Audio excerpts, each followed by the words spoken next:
Next question है what is dissolution on contingency. कभी कभी कुछ इमरजेंसी सिचुएशन बन जाती है और इन इमरजेंसी सिचुएशन में फर्म को बंद करना पड़ता है। तो यहां पर मैंने चार कुछ इमरजेंसी सिचुएशंस को राइट डाउन किया है, समझते हैं कौन कौन सी है। तो देखो, पहला है एक्सपायरी ऑफ फिक्स्ड टाइम। अगर मान लीजिएगा दो लोग हैं ए एंड बी, इन दोनों ने मिलकर एक पार्टनरशिप बिजनेस स्टार्ट किया और इन्होंने पार्टनरशिप की है 5 साल के लिए, मान लीजिएगा 2030 तक। तो जैसे ही 2030 आता है, 2030 के बाद इनकी फर्म ऑटोमेटिकली क्या हो जाएगी, डिसॉल्व हो जाएगी। अगर आपका पार्टनरशिप एग्रीमेंट 5 साल का है, एग्रीमेंट का टाइम पूरा हुआ, फर्म बंद हो जाएगी, फर्म डिसॉल्व हो जाएगी। तो if the partnership was formed for a fixed period, अगर पार्टनरशिप को एक निश्चित समय के लिए बनाया गया था, तो it will be dissolve after the completion of that period. तो उस टाइम के कंप्लीशन होने के बाद फर्म को परमानेंटली बंद कर दिया जाएगा। दूसरी बात करते हैं कंप्लीशन ऑफ स्पेसिफिक वर्क।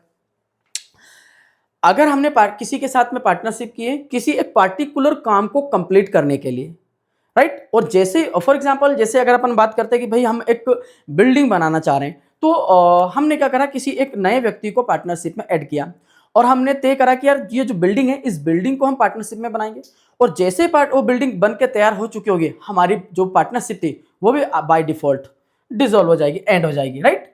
तो अगर if the firm was formed to complete a particular project और टास्क, अगर पार्टनरशिप फर्म का निर्माण किसी एक स्पेसिफिक काम को पूरा करने के लिए किया गया था, तो it will be dissolved when that work is finished. तो जैसे ही वो काम पूरा होता है, पार्टनरशिप फर्म भी बंद हो जाएगी। अगली बात करते हैं डेथ ऑफ अ पार्टनर। जैसे अगर मान लीजिएगा 2 पार्टनर है, अगर 3 पार्टनर है तो फिर ये जो पॉइंट है ये काम नहीं करेगा। अगर मान लीजिएगा 2 पार्टनर है ए एंड बी, कोई एक पार्टनर इनमें से किसी एक पार्टनर की इनमें से डेथ हो जाती है, इनमें से किसी एक पार्टनर की डेथ हो जाती है, तो कोई एक ही बचेगा। तो ऐसी सिचुएशन में भी पार्टनरशिप को बाय डिफॉल्ट पार्टनरशिप बंद हो जाएगी, राइट। नेक्स्ट अगली बात करते हैं इंसॉल्वेंसी ऑफ अ पार्टनर। तो ये अपन ने ऑलरेडी पढ़ लिया है। अगर मान लीजिएगा 2 पार्टनर हैं, कोई एक पार्टनर इंसॉल्वेंट हो गया, बैंकरप्ट हो गया, क्लियर है, जेब खाली हो गई, क्लियर है, लाइबिलिटीज ज्यादा हो गई असेट से, कर्जा ज्यादा है संपत्ति की तुलना में, तो ऐसी सिचुएशन में ये बैंकरप्ट हो गया। अगर बैंकरप्ट हो गया तो अब ये पार्टनरशिप में नहीं रह सकता। ऐसे सिचुएशन में भी हमें पार्टनरशिप को बंद करना पड़ता है, डिसॉल्व करना पड़ जाता है।